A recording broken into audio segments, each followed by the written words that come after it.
La imagen de Judas Iscariote ha permanecido casi intacta durante siglos. En pinturas antiguas aparece con el rostro endurecido, a menudo aislado del resto de los discípulos.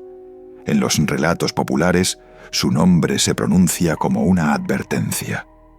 Traidor. El hombre que vendió a Jesús por 30 monedas de plata. Sin embargo, cuando se observa el texto bíblico con atención, la figura de Judas resulta mucho menos simple de lo que la tradición ha transmitido. Judas no aparece en los evangelios como un enemigo externo. No surge desde la sombra para destruir un movimiento desde fuera. Por el contrario, es presentado como uno de los 12. Caminó con Jesús por los caminos polvorientos de Galilea. Compartió la mesa con él.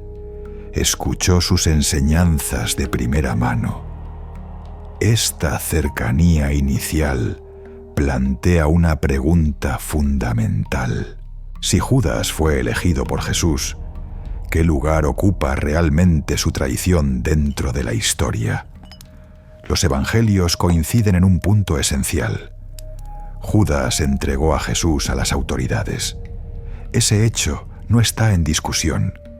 Lo que sí varía, y de manera significativa, es la forma en que los textos explican o no explican sus motivaciones. Mateo menciona las 30 monedas de plata. Marcos es notablemente sobrio y evita cualquier análisis psicológico. Lucas introduce una interpretación teológica al afirmar que Satanás entró en Judas. Juan, escrito más tarde, construye una imagen más dura, presentándolo como ladrón y traidor desde el inicio. Esta diversidad de enfoques ya nos indica algo importante. Los evangelios no ofrecen una explicación única y cerrada sobre Judas. Cada autor escribe desde una perspectiva distinta, con intereses teológicos diferentes. Judas no es descrito como un personaje con una psicología desarrollada, sino como una figura que cumple una función dentro del relato. Y precisamente ahí surge el problema central.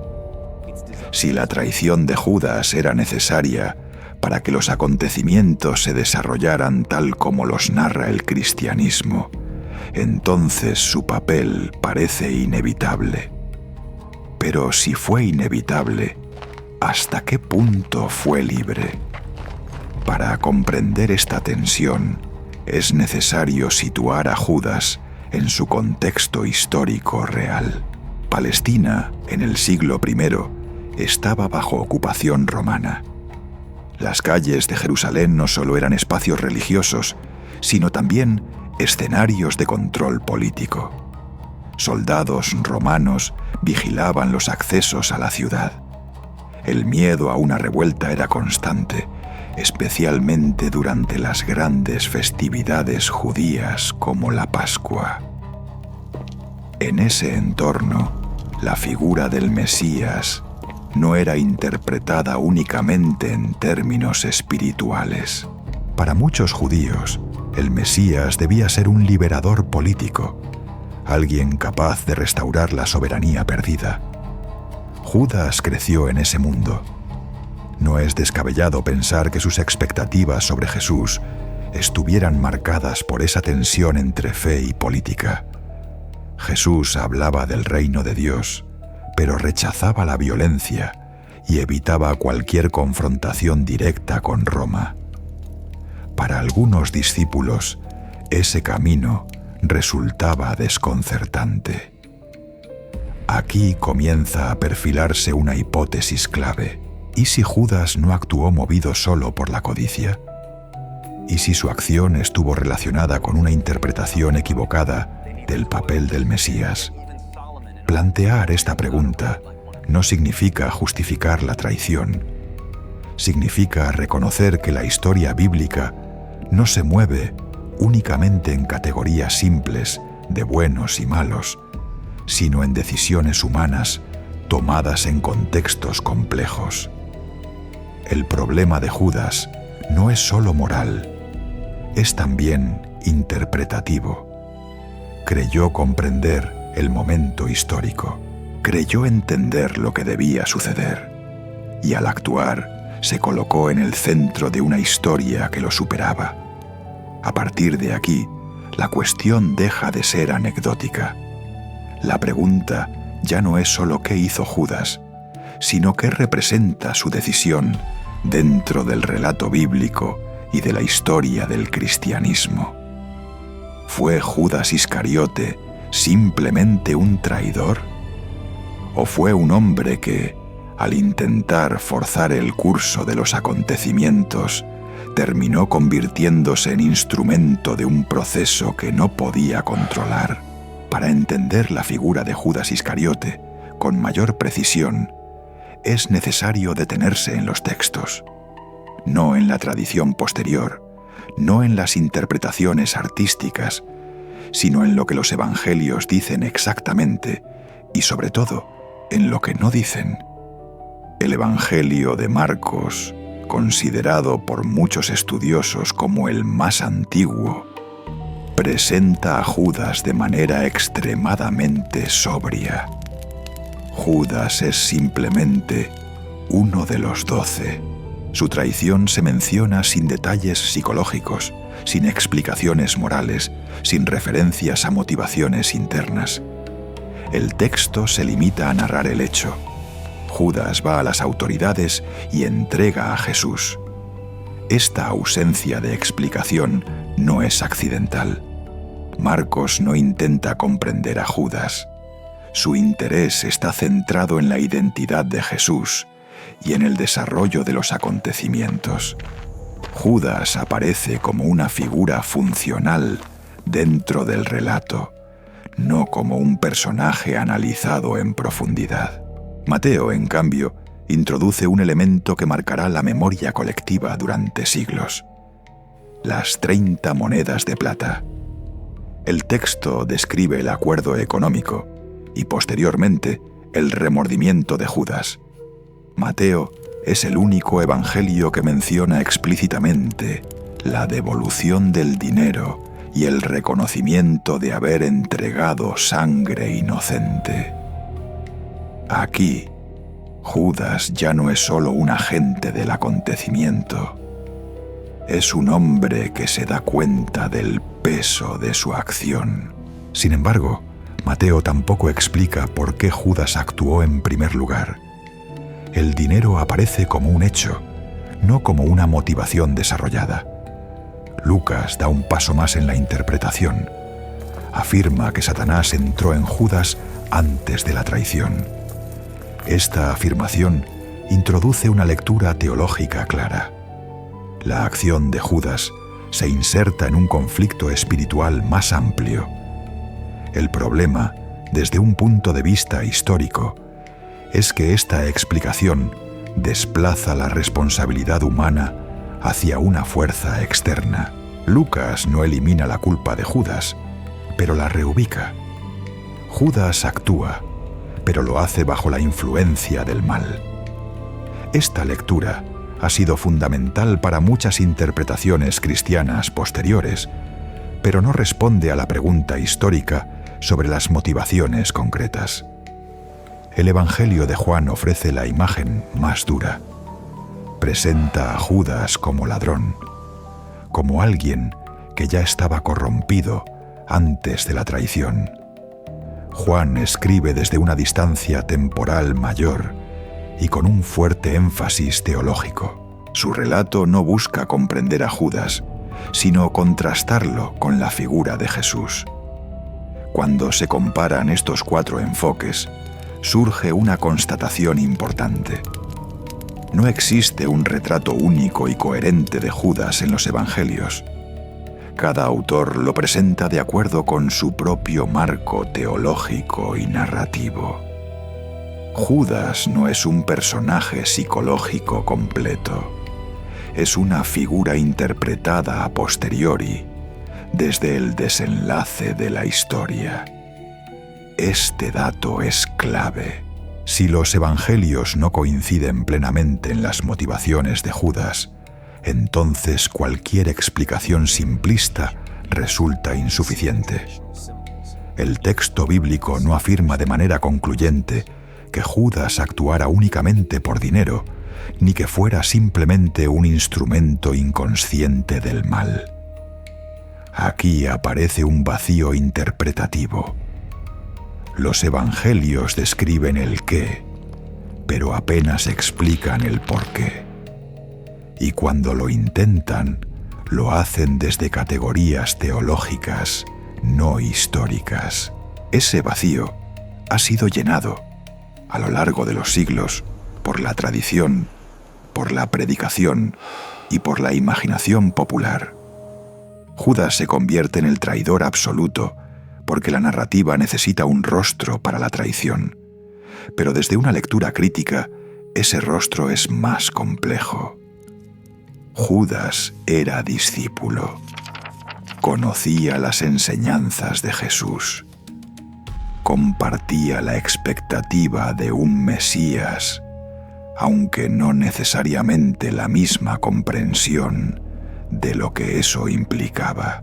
En un contexto dominado por Roma, donde la violencia era un lenguaje político habitual, la pasividad de Jesús podía interpretarse como una renuncia incomprensible.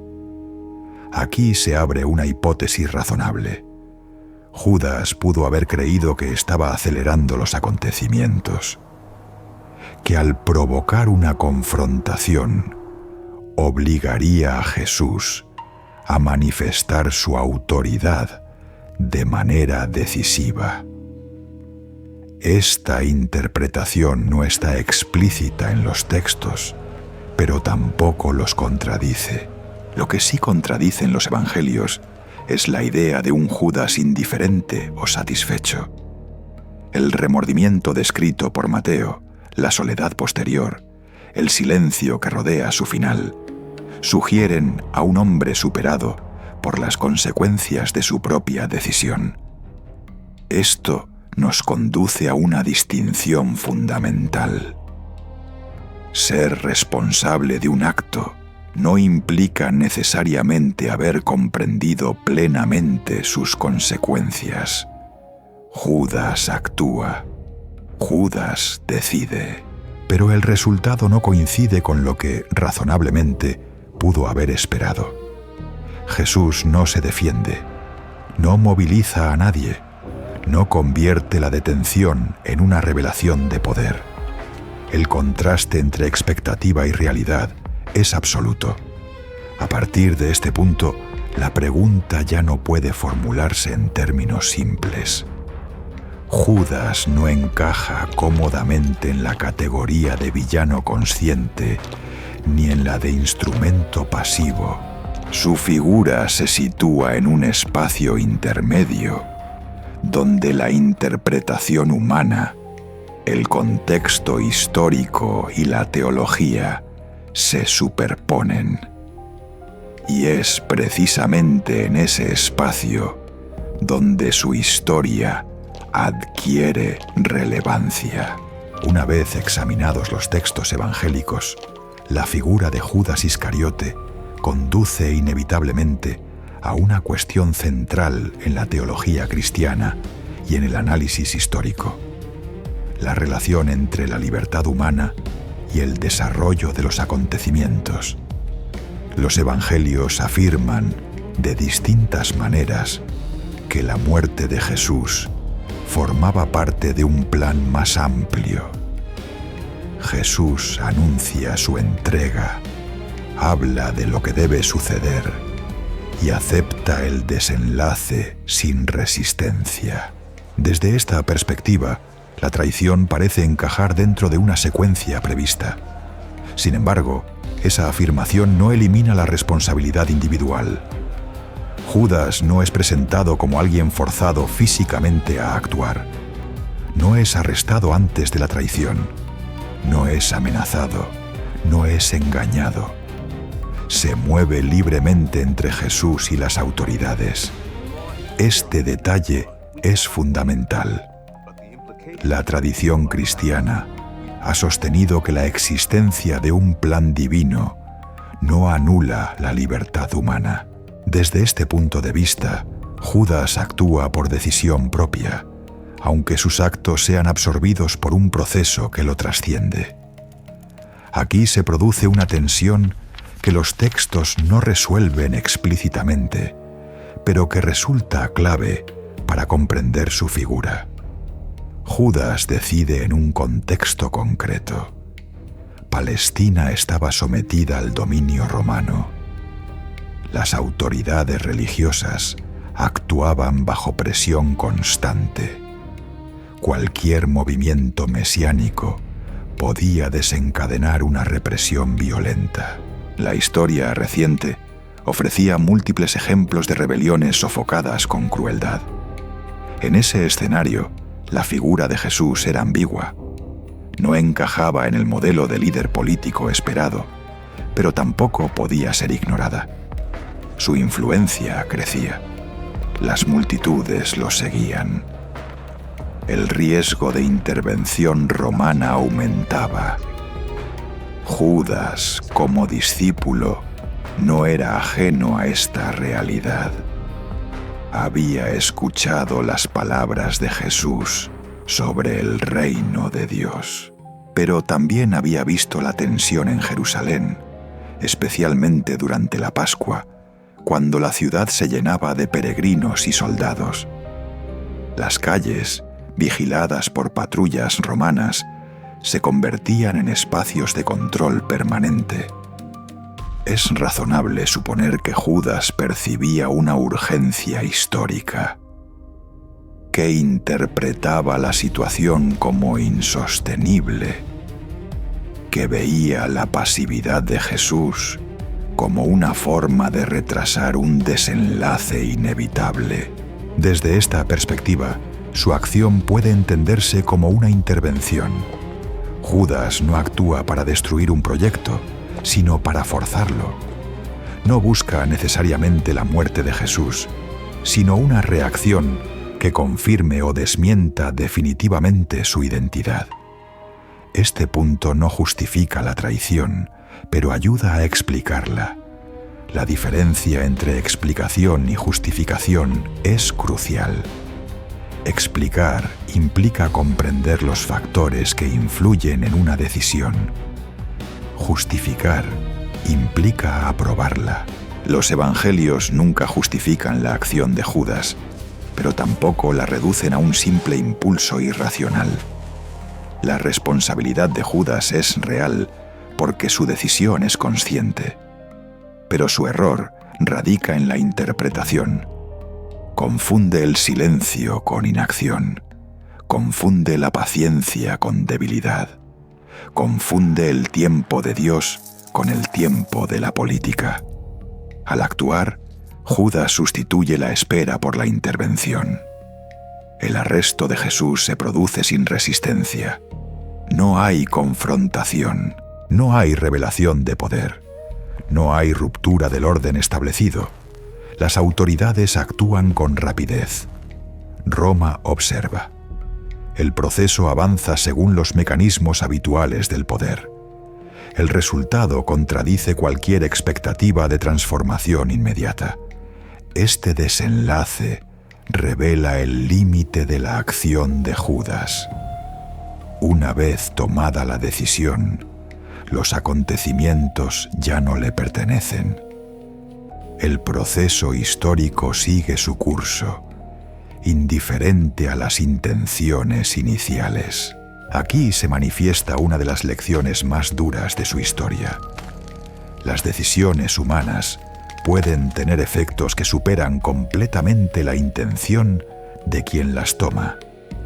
Judas es responsable de su acto, pero no controla sus consecuencias. Esta distinción permite comprender por qué su figura no puede reducirse ni a la de un simple villano, ni a la de un instrumento inconsciente. Actuó libremente y al mismo tiempo fue superado por el resultado. Este doble aspecto explica el remordimiento posterior descrito por Mateo. Judas reconoce haber entregado a un inocente, devuelve el dinero, intenta revertir lo ocurrido. Pero el sistema político y religioso no ofrece marcha atrás. El poder continúa su curso. La culpa queda concentrada en una sola figura. Desde una perspectiva histórica, este mecanismo no es excepcional. Las estructuras de poder tienden a absorber las acciones individuales y a descargar la responsabilidad en actores concretos. Judas se convierte así en el rostro visible de un proceso mucho más amplio. Este dato no elimina su responsabilidad, pero la sitúa en un marco más realista. Judas Iscariote no es un personaje aislado del contexto. Es el resultado de una interacción entre fe, política, expectativas mesiánicas y decisiones humanas. A partir de aquí, la pregunta inicial puede formularse con mayor precisión. Judas fue traidor en el sentido de que entregó a Jesús, pero también fue instrumento en la medida en que su acción fue utilizada por fuerzas históricas y religiosas que ya estaban en movimiento. Comprender esta doble dimensión es esencial para evitar lecturas simplistas. Al llegar a este punto, la figura de Judas Iscariote ya no puede ser reducida a una etiqueta simple. Los textos bíblicos, analizados en su conjunto, no permiten una conclusión unívoca ni cómoda. Judas no encaja plenamente en la imagen del villano absoluto, pero tampoco puede ser absuelto de responsabilidad. Desde el punto de vista bíblico, Judas es responsable de un acto concreto. Entregó a Jesús a las autoridades. Esa acción es reconocida por todos los evangelios y constituye un hecho histórico dentro del relato cristiano. En este sentido, Judas es traidor. La traición no es una interpretación posterior, sino un dato textual. Sin embargo, limitar su figura únicamente a esa categoría implica ignorar elementos fundamentales del propio texto bíblico. Los evangelios no coinciden en sus motivaciones. No ofrecen una explicación psicológica completa. No describen un perfil criminal previo. Tampoco presentan a Judas como alguien que actúa con plena conciencia de las consecuencias finales. Por el contrario, el remordimiento posterior, la devolución del dinero y el aislamiento de Judas indican que su acción no produjo el resultado que él esperaba. Desde una perspectiva histórica, este dato es crucial. Judas actúa dentro de un contexto marcado por la ocupación romana, la tensión política y las expectativas mesiánicas. En ese contexto, la figura de Jesús era ambigua y potencialmente peligrosa para el equilibrio de poder. La decisión de Judas no surge en el vacío, sino en un entorno donde la urgencia histórica podía empujar a interpretaciones precipitadas. Aquí aparece la noción de instrumento, pero no en un sentido pasivo. Judas no es presentado como una marioneta sin voluntad. Decide, actúa y asume un riesgo. Su libertad no está anulada, pero su acción es rápidamente absorbida por un proceso que lo supera. Las autoridades religiosas, el poder romano y la dinámica política ya estaban en movimiento antes de su intervención. En este sentido, Judas se convierte en instrumento no porque haya sido obligado, sino porque su decisión es utilizada por fuerzas más grandes que él. Esta distinción permite evitar dos errores comunes. El primero es la demonización simplista, que convierte a Judas en la encarnación del mal y oculta la complejidad del proceso histórico. El segundo es la absolución acrítica, que lo presenta como una víctima sin responsabilidad. La lectura más coherente, tanto desde el texto bíblico como desde el análisis histórico, se sitúa entre ambos extremos. Judas es responsable de su traición, pero su traición no explica por sí sola la muerte de Jesús. El desenlace es el resultado de una convergencia de factores religiosos, políticos y sociales. Judas no crea ese sistema, pero lo activa en un momento decisivo. Esta conclusión tiene implicaciones importantes. En primer lugar, muestra que la Biblia no ofrece personajes planos, sino figuras profundamente humanas, cuyas decisiones están condicionadas por su contexto y por su comprensión limitada de los acontecimientos. En segundo lugar, advierte sobre el peligro de confundir la fe con la certeza absoluta. Judas no traiciona desde la indiferencia, sino desde una interpretación errónea. Finalmente, la historia de Judas funciona como una advertencia más que como una condena. Advertencia sobre la tentación de forzar los acontecimientos cuando la realidad no coincide con nuestras expectativas. Advertencia sobre el riesgo de intervenir creyendo comprender plenamente un plan que, en realidad, nos supera.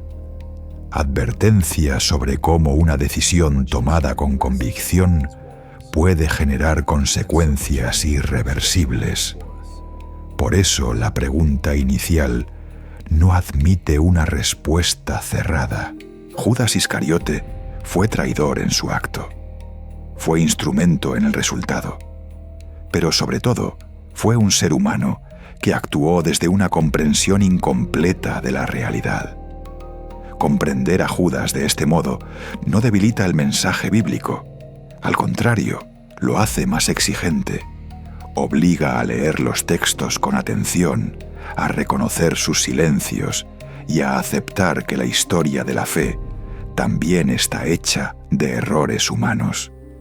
Y quizá por eso, después de 2000 años, la figura de Judas sigue siendo incómoda, no porque nos ofrezca una respuesta clara, sino porque nos enfrenta a una pregunta que sigue vigente. ¿Qué ocurre cuando la fe se convierte en certeza absoluta? ¿Y qué precio puede tener una decisión tomada creyendo estar del lado correcto de la historia?